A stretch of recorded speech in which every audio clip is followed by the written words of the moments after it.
नमस्कार दर्शकों। इस कोरोना काल में सांस्कृतिक साहित्यिक गतिविधियों के माध्यम से सकारात्मकता, ऊर्जा का संचार करने वाली मध्य प्रदेश संस्कृति विभाग द्वारा संयोजित बहुआयामी कला अनुशासनों की गमक श्रृंखला में आप सभी का स्वागत है। आज के इस कार्यक्रम में साहित्य अकादमी की ओर से साहित्यिक सांगीतिक प्रस्तुति के तहत प्रथम प्रस्तुति सुश्री रितम उपाध्याय एवं साथी रतलाम की ओर से हिंदी साहित्य में अरविंद दर्शन के प्रभाव पर संवाद प्रस्तुत करेंगी।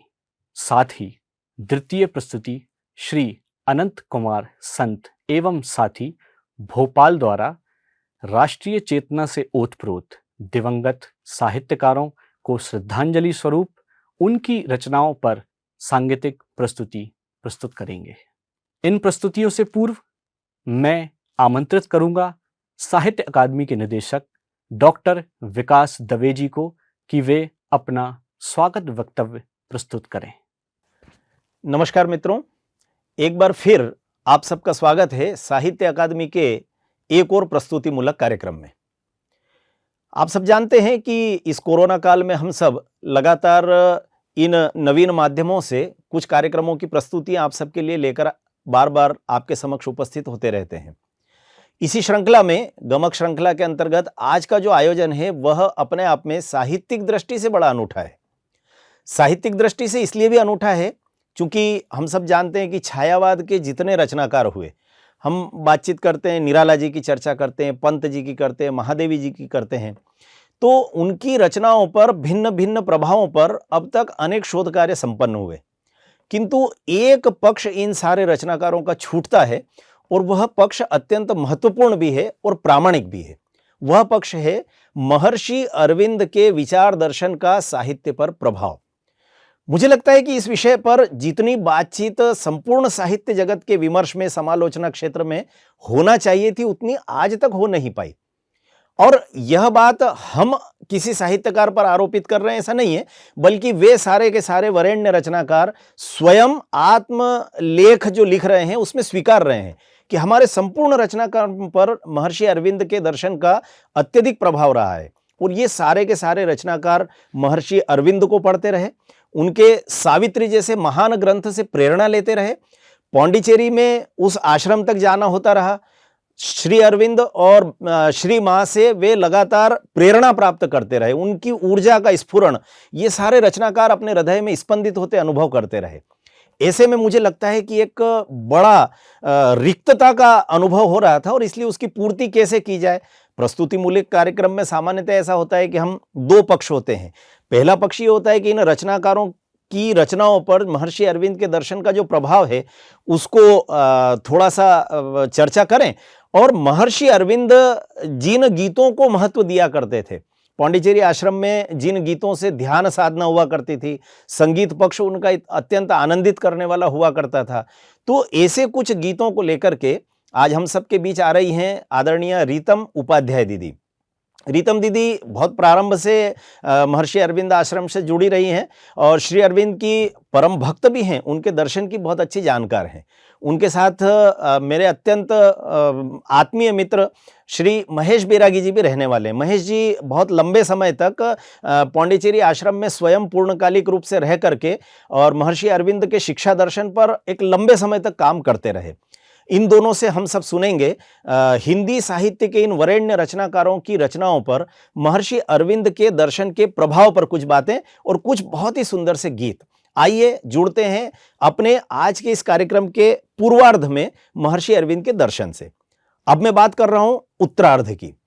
आज के इस 1 घंटे के आयोजन का जो उत्तरार्ध है, उस उत्तरार्ध के लिए हमने भोपाल के एक बहुत ही प्रसिद्ध कलाकार हैं और जिनकी टोली ने बहुत यश अर्जित किया है पूरे देश भर में। आप जब उनकी प्रस्तुति को सुनेंगे तो आप सबको आश्चर्य होगा कि छोटे छोटे बच्चों को, युवाओं को शास्त्रीय ढंग से वाद्य आधारित संगीत का शिक्षण देना और साथ ही शिक्षण देकर के उन्हें अत्यंत सकारात्मक रचनाओं से जोड़ना। हम सब देखते हैं कि इन दिनों नई पीढ़ी फिल्मी गीतों की ओर लगातार, फिल्मी गीत सभी बुरे होते हैं ऐसा नहीं, लेकिन फिर भी फिल्मी गीतों का अपना एक संस्कार है, लेकिन गैर फिल्मी गीतों में अच्छे गीतों की ओर बच्चों को प्रवृत्त करना, मोड़ना, साहित्यिक रचनाओं को बच्चे संगीतबद्ध करके गाएं, इस दिशा में अनंत संत एक लंबे समय से प्रयास कर रहे हैं। श्री अनंत संत स्वयं बहुत अच्छे कलाकार हैं, कई प्रकार के वाद्य बजाते हैं, बहुत अच्छे फोटोग्राफी के सिद्धहस्त हैं, भोपाल में रहते हैं और लगातार बच्चों के बीच में काम करते हैं, बच्चों के मनोविज्ञान के बहुत अच्छे वो ज्ञाता हैं। तो आज अनंत संत के साथ हम सब लोग जुड़ने वाले हैं और उनकी बिल्कुल युवा टोली, उस युवा टोली के चेहरों को जब आप देखेंगे तो आपको स्वयं को आभास होगा कि ये जो ऊर्जावान बच्चे हैं, इनको यह ऊर्जा प्राप्त हो रही है, यह विशुद्ध साहित्य और कला से प्राप्त हो रही है। मैं विशेष करके अभिभावकों से भी निवेदन करना चाहता हूं कि आप सब जब इन दोनों कार्यक्रमों को देखेंगे तो आपको ध्यान में आएगा कि क्या हम अपने घर में प्रयास पूर्वक अपनी आने वाली पीढ़ी को, अपनी संतति को इस तरह के रचनात्मक कार्यक्रमों से जोड़ सकते हैं क्या। आइए हम सब मिलकर के आनंद लेते हैं आज के इन दोनों कार्यक्रमों का। आप सबका स्वागत है साहित्य अकादमी मध्य प्रदेश, मध्य प्रदेश संस्कृति परिषद और संस्कृति संचालनालय, इन तीनों का यह संयुक्त उपक्रम है। आज के इस कार्यक्रम में आप सबका हृदय से स्वागत है। धन्यवाद, नमस्कार। धन्यवाद डॉक्टर विकास दवे जी, निदेशक साहित्य अकादमी। तो आइए अब हम प्रारंभ करेंगे सुश्री रितम उपाध्याय एवं साथी रतलाम की यह प्रस्तुति। नमस्कार। मध्य प्रदेश साहित्य अकादमी के तत्वावधान में आयोजित इस कार्यक्रम में श्री अरविंद सोसाइटी और आश्रम रतलाम की श्रद्धांजलि, भारत की स्वतंत्रता के 75वें वर्ष एवं श्री अरविंद जन्म सार्धशती के अवसर पर निवेदित है। भारत की नव स्वतंत्रता के अमृत महोत्सव का वर्ष आरंभ हो चुका है। यह समय इस राष्ट्र के निर्माताओं का सादर स्मरण करते हुए उनके प्रति कृतज्ञता ज्ञापित करने का महान क्षण है। माँ भारती के महान सपूतों में एक नाम है श्री अरविंद। वे योगी, दार्शनिक, कवि, दृष्टा, विचारक, चिंतक, मार्गदर्शक और ऋषि हैं। सन 1872 में 15 अगस्त के दिन बंगाल की भूमि पर जन्म लेकर विदेश में शिक्षा प्राप्त कर 1893 में एक युवक अपनी मां की गोद में लौटकर आता है। भारत भूमि का स्पर्श करते ही वे कैसी अनन्य शांति का अनुभव करते हैं जो उन्हें कई महीनों तक घेरे रहती है। बड़ौदा में फ्रेंच के प्रोफेसर और उप प्राचार्य के पद पर कार्य करते हुए राष्ट्र की चेतना को अपनी वाणी से जगाना आरंभ किया। यह वही समय था जब तिलक, लाला लाजपत, विपिन चंद्र पाल पूर्व, पश्चिम और उत्तर में तो भारतीय दक्षिण में देश प्रेम की अलग जगा रहे थे।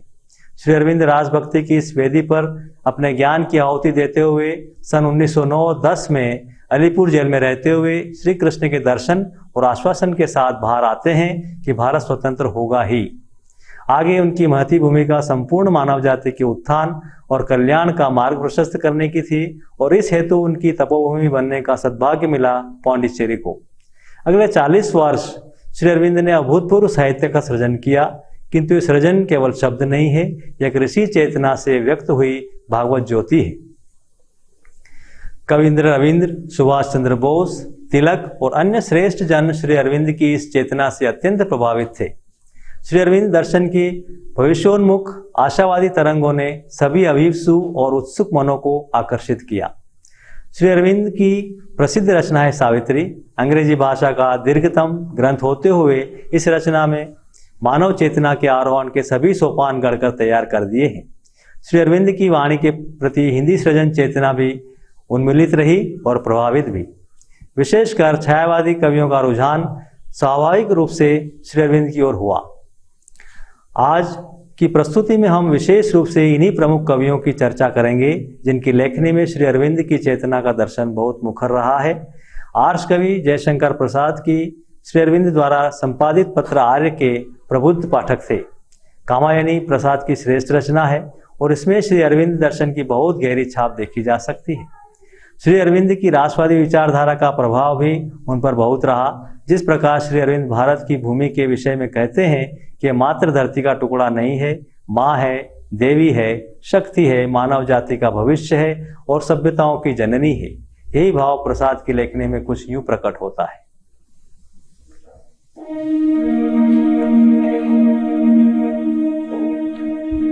जय भारती, जय भारती, जय भारती, जय भारती, जय भारती, जय भारती।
भारती।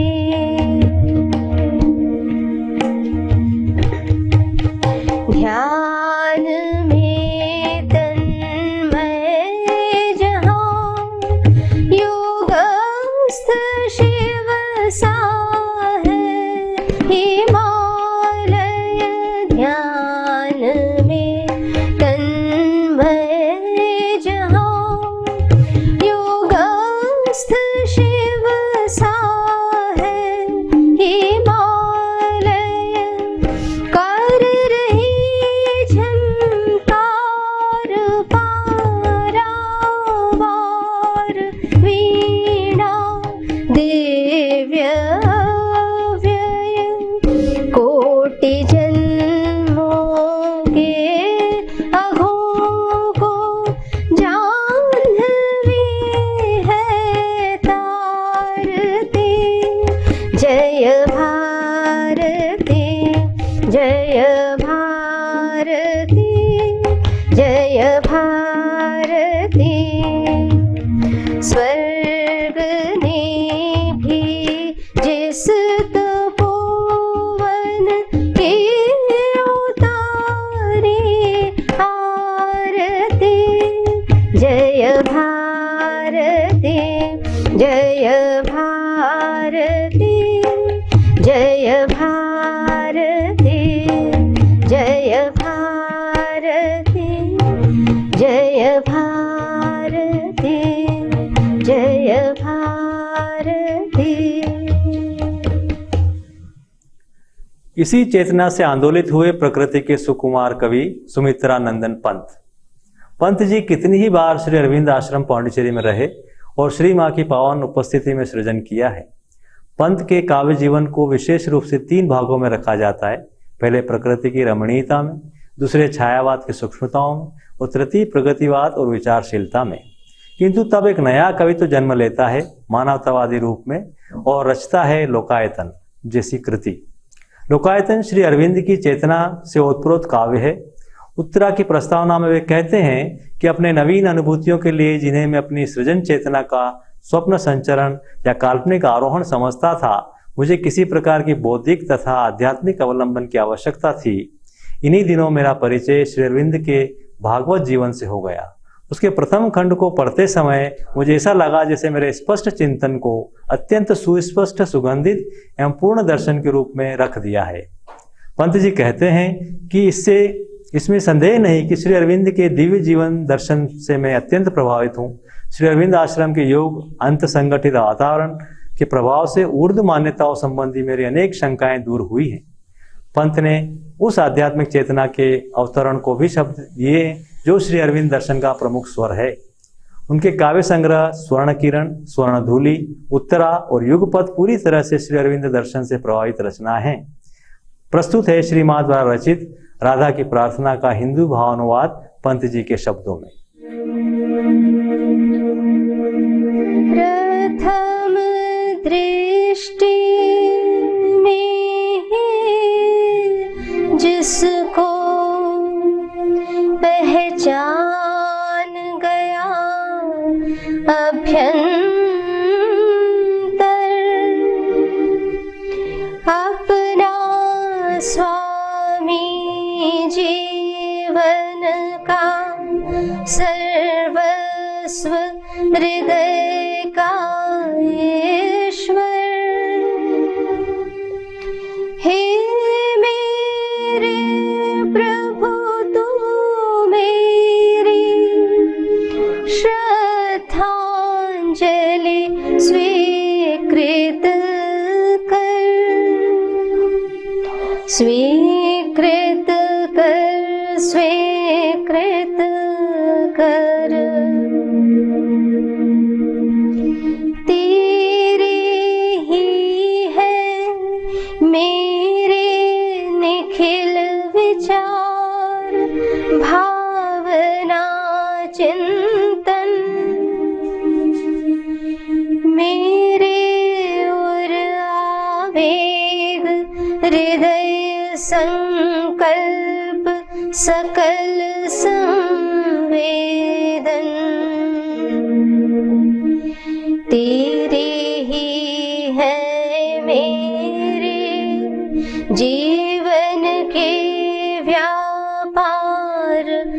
प्रतिक्षण मेरे तन का एक एक अणु शोणित का प्रति कण कण। हे मेरे प्रभु तू मेरी श्रद्धांजलि स्वीकृत कर, स्वीकृत कर, स्वीकृत कर। सर्वभाति संपूर्ण रूप से तेरी हूँ मैं निश्चय, प्रिय सर्वथा शेष रूप से तेरे ही निसंशय। तेरे इच्छा से परिचालित होगा मेरा जीवन,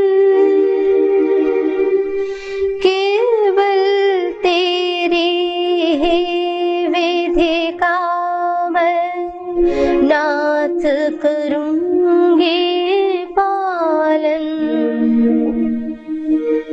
हे मेरे प्रभु तू मेरी श्रद्धांजलि स्वीकृत कर,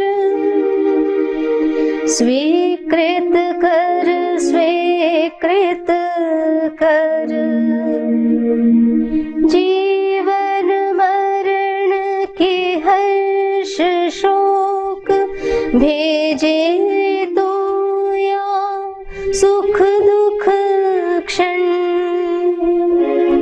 तेरे वरदानों का नित्य करेगा और अभिवादन।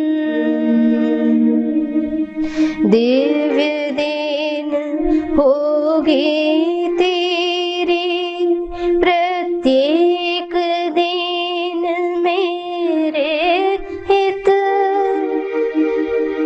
वह सदैव प्रभु परम हर्ष के वाहक होगे निश्चित। हे मेरे प्रभु तू मेरी श्रद्धांजलि स्वीकृत कर, स्वीकृत कर, स्वीकृत कर, स्वीकृत कर, स्वीकृत कर।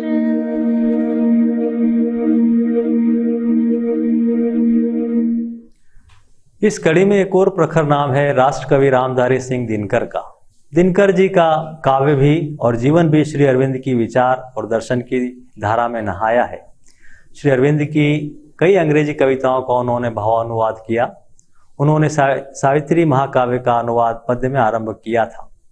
चेतना की शिखा दिनकर के सृजन में श्री अरविंद की द फ्यूचर पोएट्री भावी कविता का ही पुनर्लेखन प्रतीत होता है। यह पुस्तक श्री अरविंद की भावी जन्मशती 1972 के ठीक बाद प्रकाशित हुई थी। उसमें वे कहते हैं, श्री अरविंद की साधना अथाह थी, उनका व्यक्तित्व गहन और विशाल था और उनका साहित्य दुर्गम समुद्र के समान है। मुझे अब तक ऐसा आदमी नहीं मिला जो यह दावा कर सके कि श्री अरविंद को उसने पूरी तरह से समझ लिया है, मगर उन्हें समझने की कोशिश करने वाले लोग असंख्य हैं और सारे संसार में फैले हुए हैं। आगे श्री अरविंद से न मिल पाने की उनकी व्यथा उनकी श्रद्धा और अनुराग को प्रकट करती है। वे कहते हैं, श्री अरविंद का शरीरपात सन 1950 ईस्वी के दिसंबर मास में हुआ, जब मैं लगभग 42 वर्ष का हो चुका था। लेकिन मेरा भाग्य दोष ऐसा रहा कि मैं श्री अरविंद का दर्शन नहीं कर सका। अब जब भी आश्रम जाता हूँ, श्री माँ के दर्शन करता हूँ और श्री अरविंद की समाधि पर ध्यान, ध्यान चाहे जैसा भी जमे, मन में भीतर एक कचोट जरूर सालती है कि हाय मैं आपको उस समय नहीं देख सका जब आप शरीर के साथ थे। अब तो एकमात्र यही उपाय है कि मन से यानी अध्ययन और चिंतन से श्री अरविंद को समझने का प्रयास करें। और जिन्होंने भी श्री अरविंद को नहीं देखा उनके लिए भी बस यही उपाय है। यद्यपि अध्ययन और चिंतन अर्थात मन सत्य को समझने का सही मार्ग नहीं है, चिंतन में प्रामाणिकता श्रद्धा से आती है। बंगाली कवि अनिल बरन राय की कविता महालक्ष्मी का अनुवाद श्री अरविंद ने किया है और इस अनुवाद का अति सुंदर हिंदी अनुवाद दिनकर करते हैं।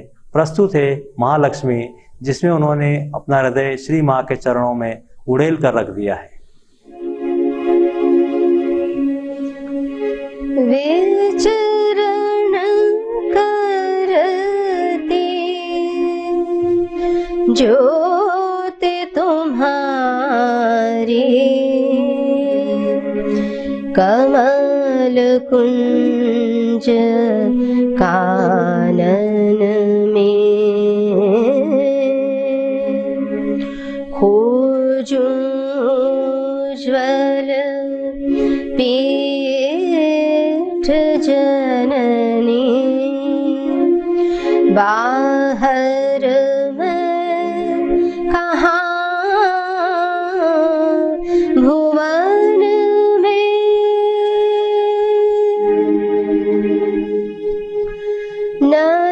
नतमस्तक पर अरुणयुषा भूषित पद पद्म धरो हे, उतरो विकसित हृदय कमल के आसन पर उतरो हे, उतरो विकसित हृदय कमल के आसन पर उतरो हे, तुम्हें मलिनता नहीं सुहाती, तुम्हें मलिनता नहीं सुहाती, मैं मालिन्य तजूंगा, सतत पूर्ण विधि निष्कलंक होकर माँ तुम्हें भजूंगा, तुम आनंद असीम भक्ति, तुम सुंदरता की महाशक्ति, तुम जन मन में निज विभाग दिव्य स्वर्णिमा लोक भरो हे, करुणामयी उदार निरंतर मुझ में वास करो हे,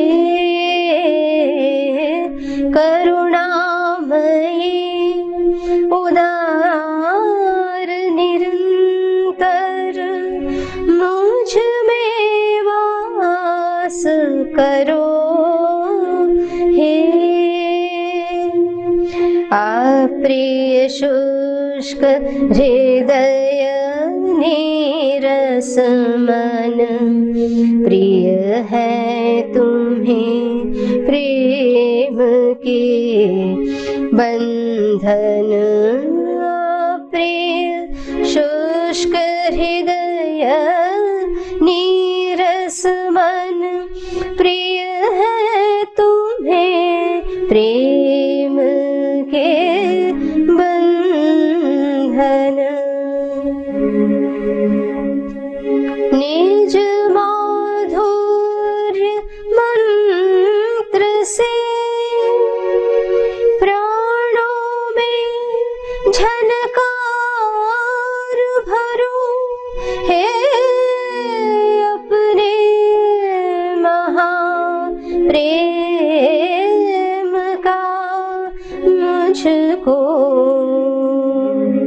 सिंधु अपार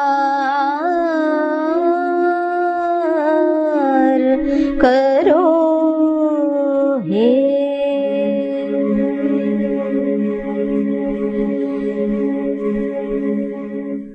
श्री अरविंद के सानिध्य में आश्रम में भी कई कवि हुए जिन्होंने उनकी काव्य सृजन संबंधी विचारधारा को पोषित किया।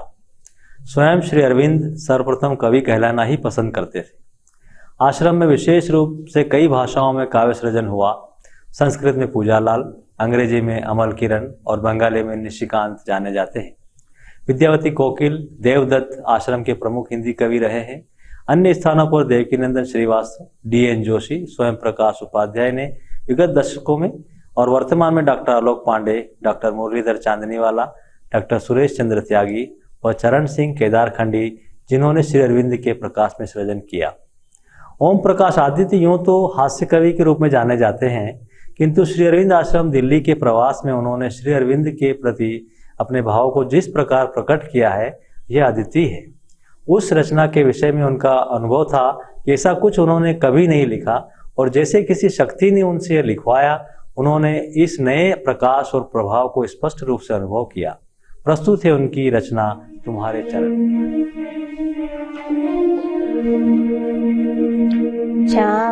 चांदनी से धवल ये तुम्हारे चरण, दो सुनहले कवल ये तुम्हारे चरण।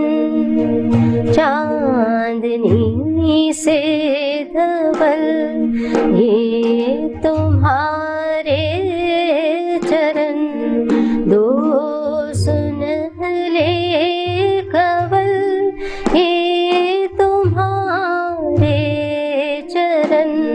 चांदनी से धवल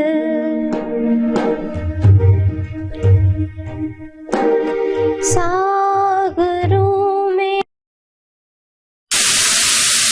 सी गहराइयाँ ये उजाले सभी तेरी परछाइयाँ।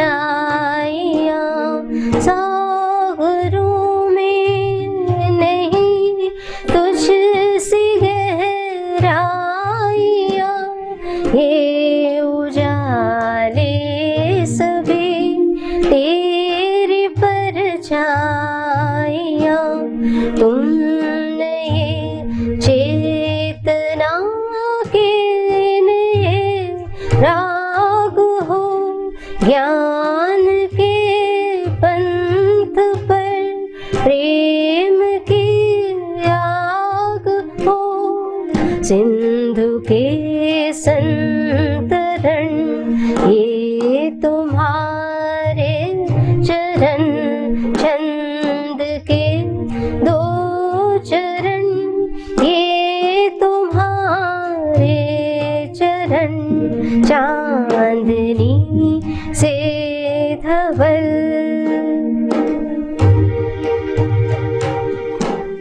तुम जो आए तो जग में सवेरा हुआ, दूर तन प्राण मन का अंधेरा हुआ। कर रही आत्मा ज्योति का आचमन, उठ रही है धरा झुक रहा है गगन। भू से अंबर तलक ये तुम्हारे चरण, दो सुधा के कलश ये तुम्हारे चरण। चांदनी से धवल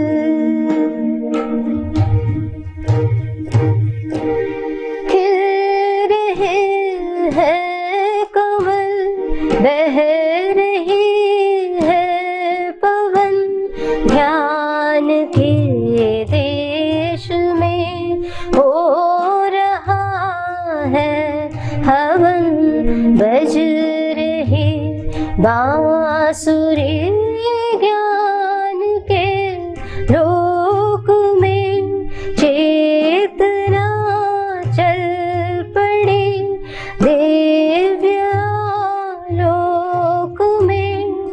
नील नभ के नखत ये तुम्हारे चरण, सुख भरे ओम तत्सत तुम्हारे चरण, चांदनी से धवल। जागरण को जगा दे सवेरा है तू, आँख दे चित्र मन पर चितेरा है तू। सत्य के सारथी कल्प के देवता, देव अरविंद है आत्मा के पिता। दो अनूठे रतन ये तुम्हारे चरण, मेरे जीवन के धन ये तुम्हारे चरण, मेरे जीवन के धन ये तुम्हारे चरण, मेरे जीवन के धन ये तुम्हारे चरण, चांदनी से धवल। श्री अरविंद के शब्दों में कविता केवल शब्द नहीं है, केवल कौशल नहीं है, केवल भावों या विचारों की अलंकारिक प्रस्तुति नहीं है। कविता है प्रकाश की, सत्य की, सुंदरता की, आनंद की वाहक। कविता अवतरण है शाश्वत जगतों से परम चैतन्य का। भावी कविता इसी सौंदर्य में स्वयं को प्रकट करेगी।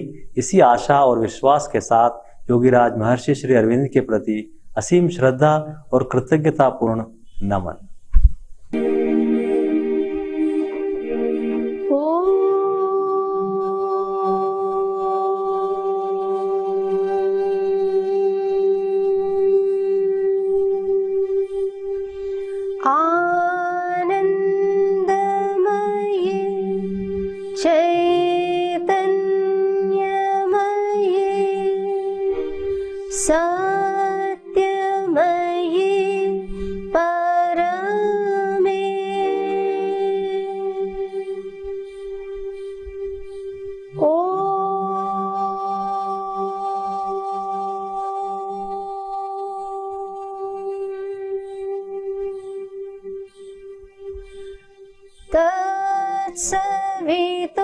तत्सवितुर्वरं रूपं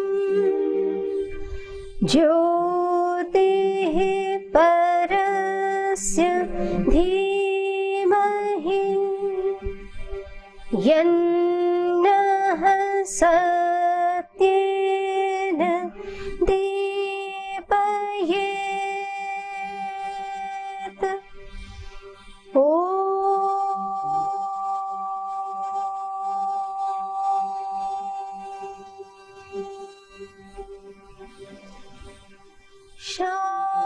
शान्तिः शान्तिः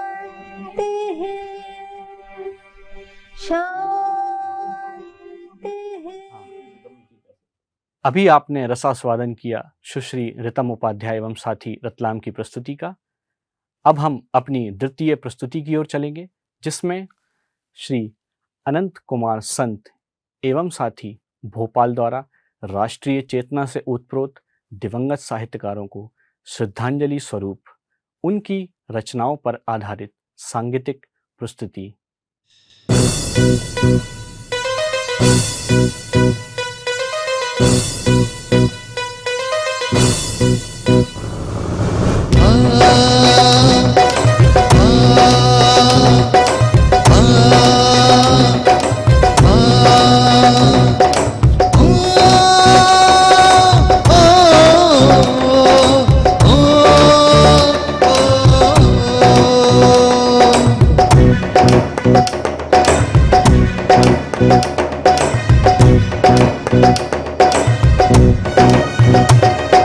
सिंहासन हिल उठे राजवंशों ने रुकटी तानी थी।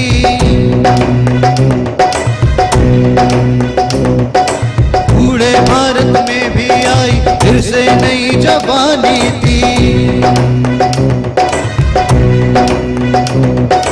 सिंहासन हिल उठे राजवंशों ने रुकटी तानी थी। बूढ़े भारत में भी आई फिर से नई जवानी थी। घूमी हुई आजादी की कीमत सबने पहचानी थी। पूर्व फिरंगी को करने की सबने मन में ठानी थी। चमकती सन 57 में वह तलवार पुरानी थी। बुंदेले हर बोलो के मुंह हमने सुनी कहानी थी। खूब लड़ी मर्दानी वो तो झांसी वाली रानी थी। झांसी वाली रानी, झांसी वाली रानी। खूब लड़ी मर्दानी वो तो झांसी वाली रानी थी। झांसी वाली रानी, झांसी वाली रानी।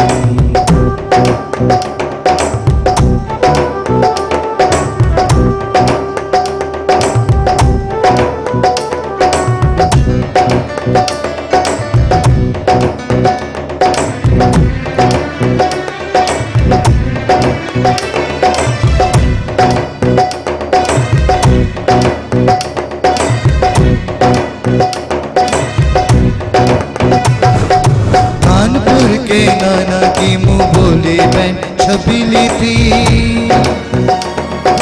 लक्ष्मीबाई नाम पिता की वह संतान अकेली थी। नाना के संग पढ़ती थी वो नाना के संग केली थी। पर्ची ढाल कृपान कटारी उसकी वही सवेली थी। वीर शिवाजी की गाथाएं उसकी याद जुबानी थी। बुंदेले हर बोलो के मुंह हमने सुनी कहानी थी। खूब लड़ी मर्दानी वो तो झांसी वाली रानी थी। झांसी वाली रानी, झांसी वाली रानी। खूब लड़ी मर्दानी वो तो झांसी वाली रानी थी। झांसी वाली रानी, झांसी वाली रानी।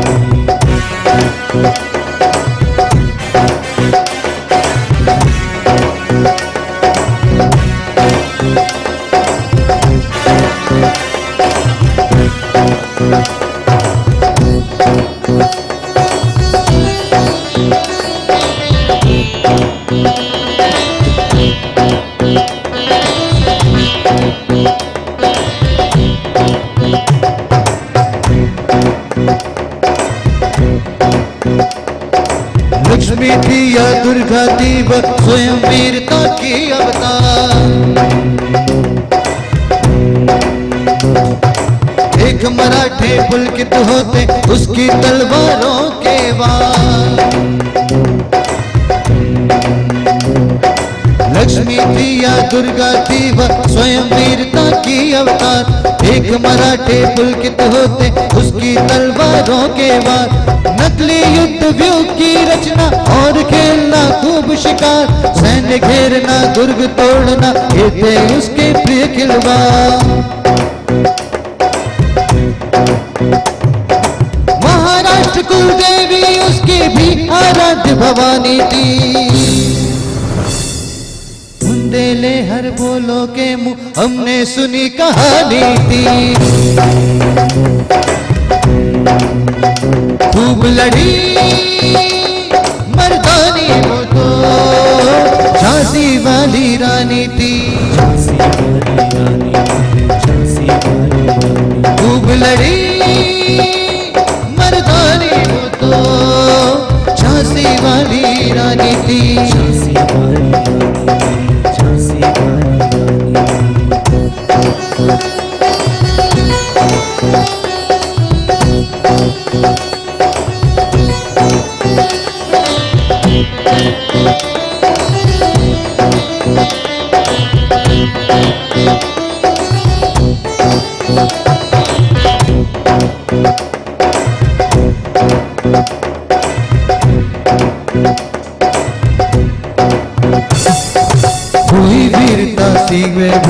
साथ सगाई झांसी में, ब्याह हुआ रानी बन आई लक्ष्मीबाई झांसी में।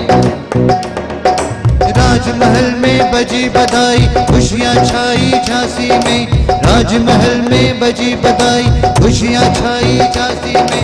चित्रा ने अर्जुन को पाया शिव से मिली भवानी थी, बुंदेले हर बोलो के मुंह हमने सुनी कहानी थी। खूब लड़ी मर्दानी वो तो झांसी वाली रानी थी, खूब लड़ी मर्दानी वो तो झांसी वाली रानी थी।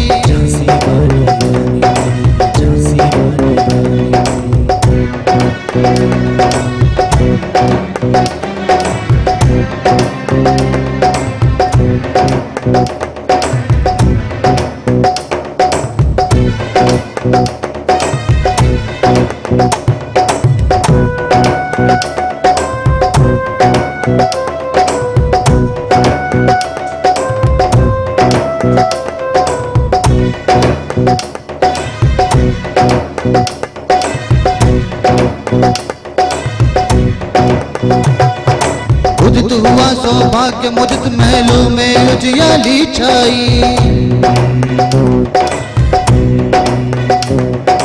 किंतु काल गति चुपके से काली घटा भी ले आई। तीर चलाने वाले कर में उसे चूड़ियां कपाई, रानी विधवा हुई है विधि को भी न दया आई। निसंतान मरे राजा जी रानी शोक समानी थी, बुंदेले हर बोलो के मुंह हमने सुनी कहानी थी। खूब लड़ी मर्दानी वो तो झांसी वाली रानी थी, खूब लड़ी मर्दानी वो तो झांसी वाली रानी थी।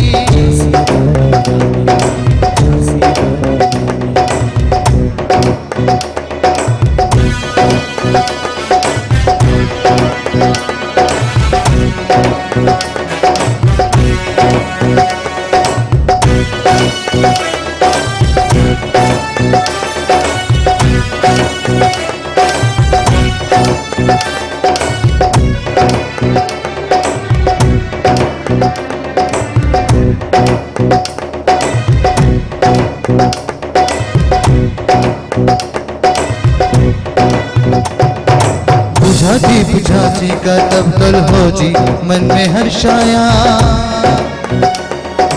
राज्य हड़प करने का उसके मन में ये अवसर आया। बुझा दीप झांसी का तब तो हो जी मन में हर्षाया, राज्य हड़प करने का उसके मन में ये अवसर आया। फौरन फौजे भेज दुर्ग पर अपना झंडा फहराया, वारिस का वारिस बनकर ब्रिटिश राज्य झांसी आया। अश्वपूर्णा रानी ने देखा झांसी वीरानी थी, बुंदेले हर बोलो के मुंह हमने सुनी कहानी थी। खूब लड़ी मर्दानी वो तो झांसी वाली रानी थी,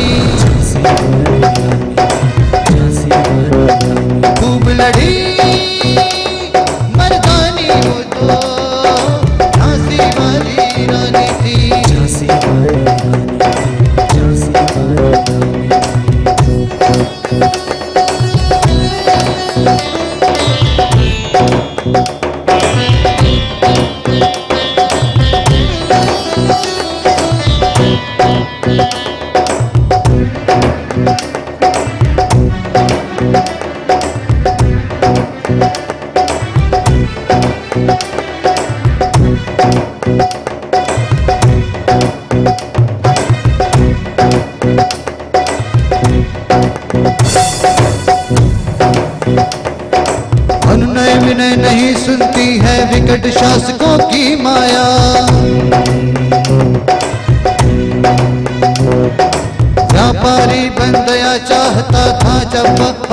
आया।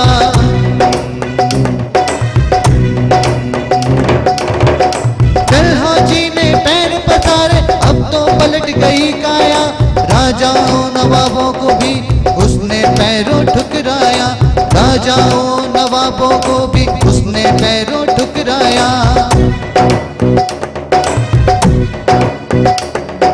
रानी दासी बनी बनी या दासी जब महारानी थी। बुंदेले हर बोलो के मुंह हमने सुनी कहानी थी। खूब लड़ी मर्दानी वो तो झांसी वाली रानी थी। खूब लड़ी मर्दानी वो तो झांसी वाली रानी थी।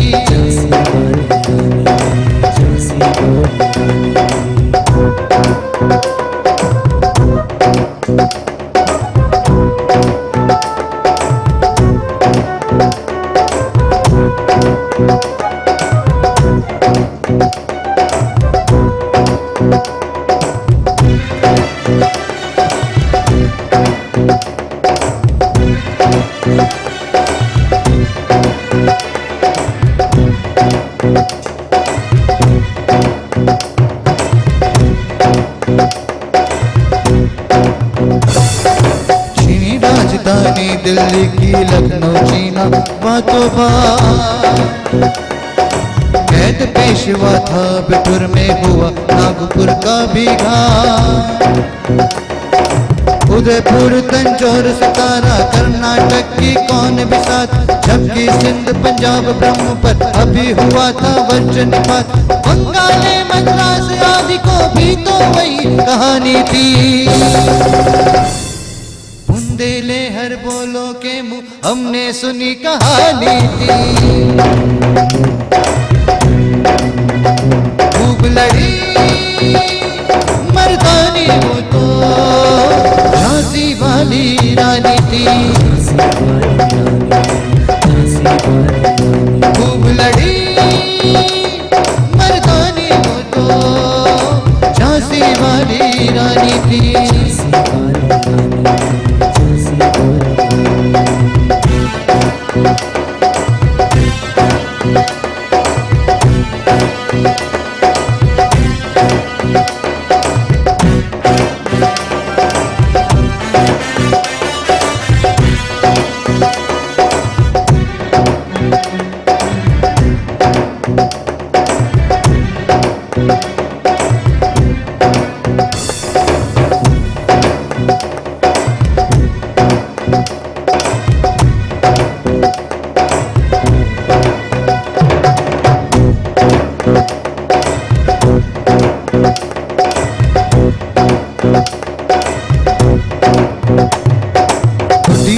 भी विषम वेदना महलों में आहत अपमान।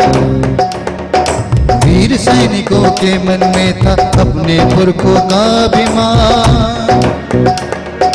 नाना डुंडू पंत पेशवा जुटा रहा था तब सामान। बहन छबीली ने रणचंडी का कर दिया था प्रकटावान। हुआ यज्ञ प्रारंभ ने भी अपनी ज्योत जगानी थी। बुंदेले हर बोलो के मुंह हमने सुनी कहानी थी। खूब लड़ी मर्दानी वो तो झांसी वाली रानी थी। खूब लड़ी मर्दानी वो तो झांसी वाली रानी थी।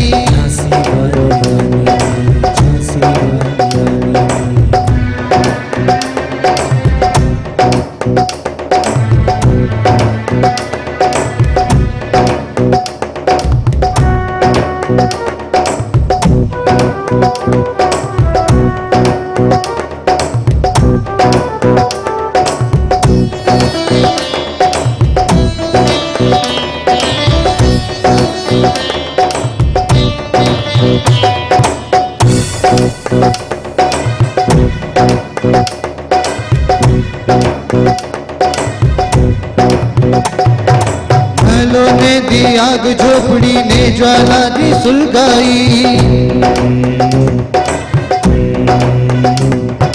यह स्वतंत्रता की चिंगारी अंतरतम में आई थी। झांसी चेती, दिल्ली चेती, लखनऊ लपटे छोड़ी थी। मेरठ कानपुर पटना से भारी धूम मचाई थी। मेरठ कानपुर पटना में भी भारी धूम मचाई थी। जबलपुर कोल्हापुर में भी कुछ हलचल जगाई थी। बुंदेले हर बोलों के मुंह हमने सुनी कहानी थी। खूब लड़ी मर्दानी वो तो झांसी वाली रानी थी। झांसी वाली रानी, झांसी वाली रानी, खूब लड़ी मर्दानी वो तो झांसी वाली रानी थी। झांसी वाली रानी, झांसी वाली रानी।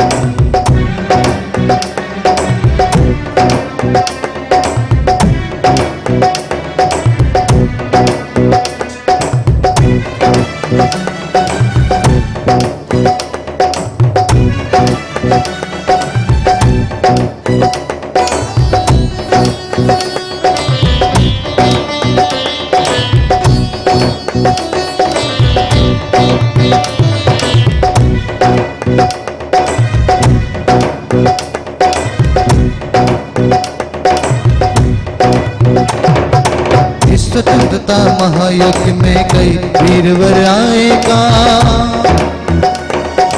नाना धुंधु पंतातिया चतुर्जी मुल्ला सरना, अहमद शाह मौलवी ठाकुर कुंवर सिंह सैनिक अभिराम। भारत के इतिहास गगन में अमर रहेंगे जिनके नाम। लेकिन आज जुर्म कहलाती उनकी जो कुर्बानी थी। बुंदेले हर बोलों के मुंह हमने सुनी कहानी थी।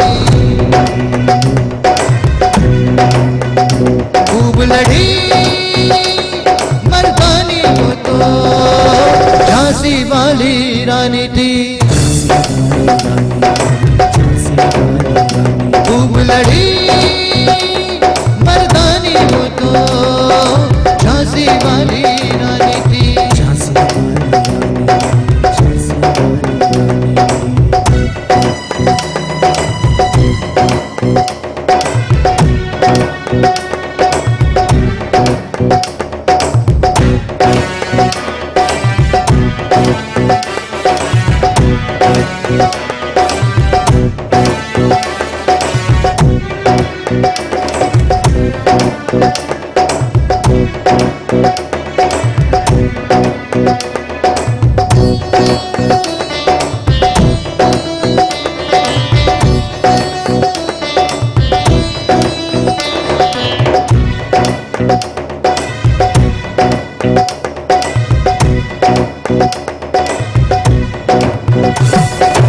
इनकी गाथा छोड़ चले हम झांसी के मैदानों में।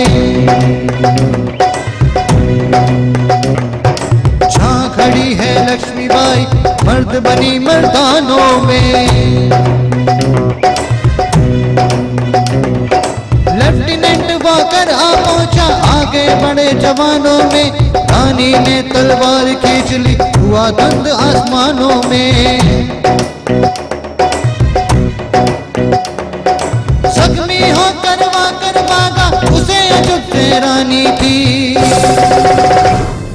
बुंदेले हर बोलों के मुंह हमने सुनी कहानी थी। खूब लड़ी मर्दानी वो तो झांसी वाली रानी थी। खूब लड़ी मर्दानी वो तो झांसी वाली रानी थी।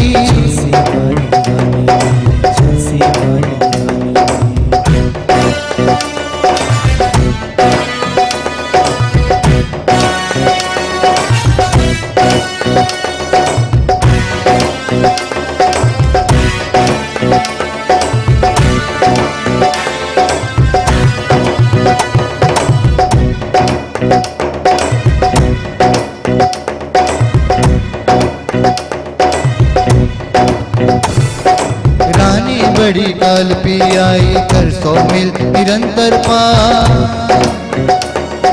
घोड़ा थक कर घरानी, घोड़ा थक कर गिरा भूमि पर, गया स्वर्ग तत्काल सिधा।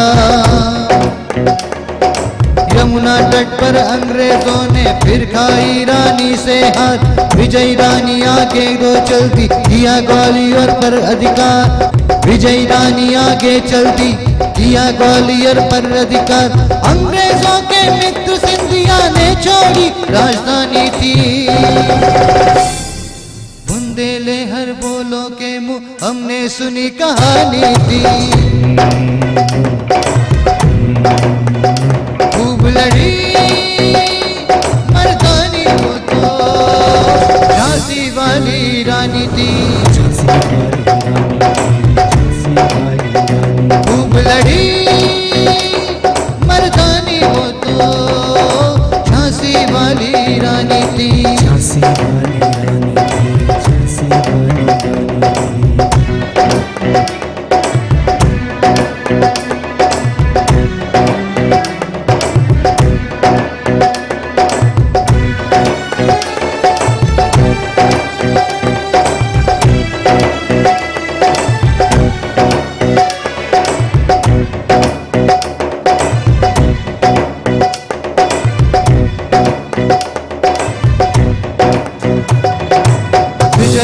पर अंग्रेजों की फिर सेना गिर आई थी। अब के जनरल स्मिथ पास था, उसने मुंह की खाई थी। कान्हा और मद्रा सखियां रानी के संग आई थी। युद्ध क्षेत्र में उन दोनों ने भारी मार मचाई थी। पर पीछे यूरोज आ गया, आए गिरी अब रानी थी। बुंदेलहर बोलो के मुंह हमने सुनी कहानी थी। खूब लड़ी मर्दानी वो तो झांसी वाली रानी थी। खूब लड़ी मर्दानी वो तो झांसी वाली रानी थी।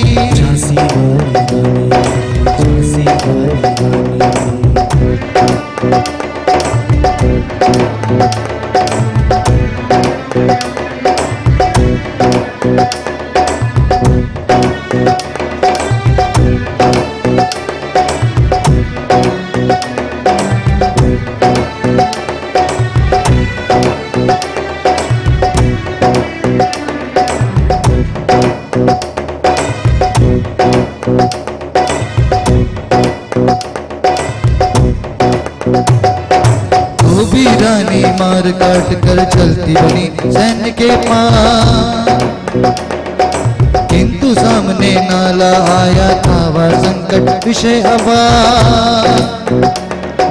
घोड़ा अड़ा नया घोड़ा था, इतने में आ गए आवाज। रानी एक शत्रु बहुतेरे होने लगे बार परवार। घायल होकर गिरी शेरनी, उसे वीर गति पानी थी। बुंदेलहर बोलो के मुंह हमने सुनी कहानी थी। खूब लड़ी मर्दानी वो तो झांसी वाली रानी थी। खूब लड़ी मर्दानी वो तो झांसी वाली रानी थी।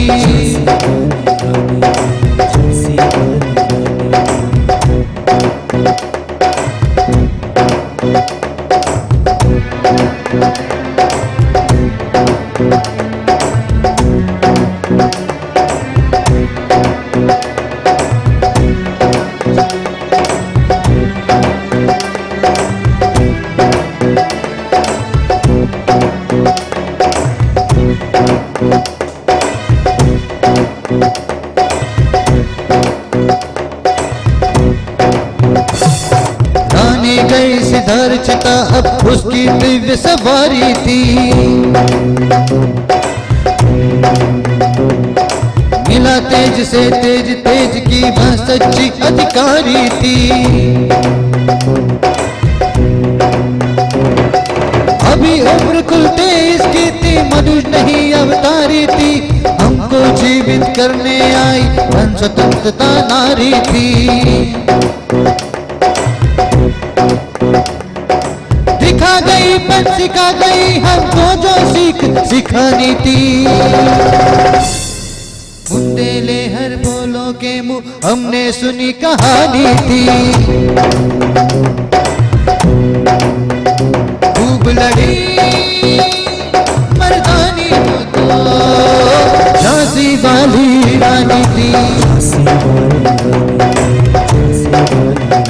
खूब लड़ी मर्दानी वो तो झांसी वाली रानी थी। झांसी वाली रानी, झांसी वाली रानी।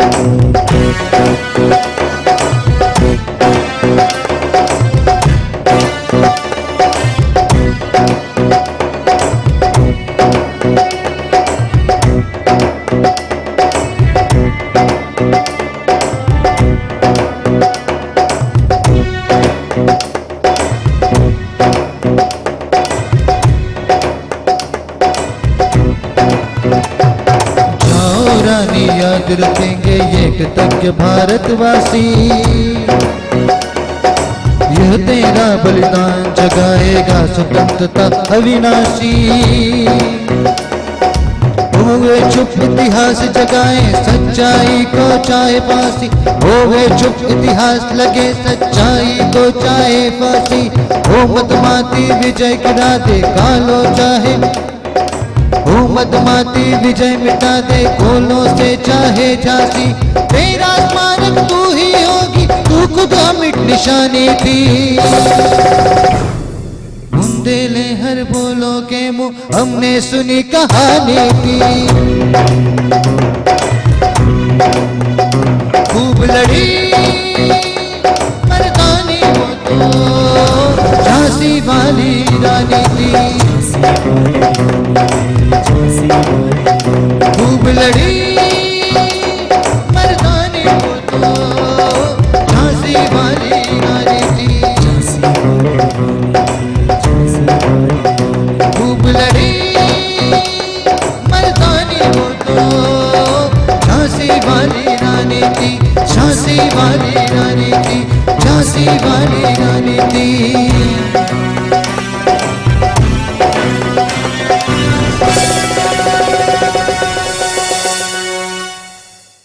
आप सभी दर्शकों ने इन प्रस्तुतियों का रसास्वादन किया। हमें आशा है कि आप अपनी प्रतिक्रिया फेसबुक व यूट्यूब के माध्यम से हमें देंगे। धन्यवाद।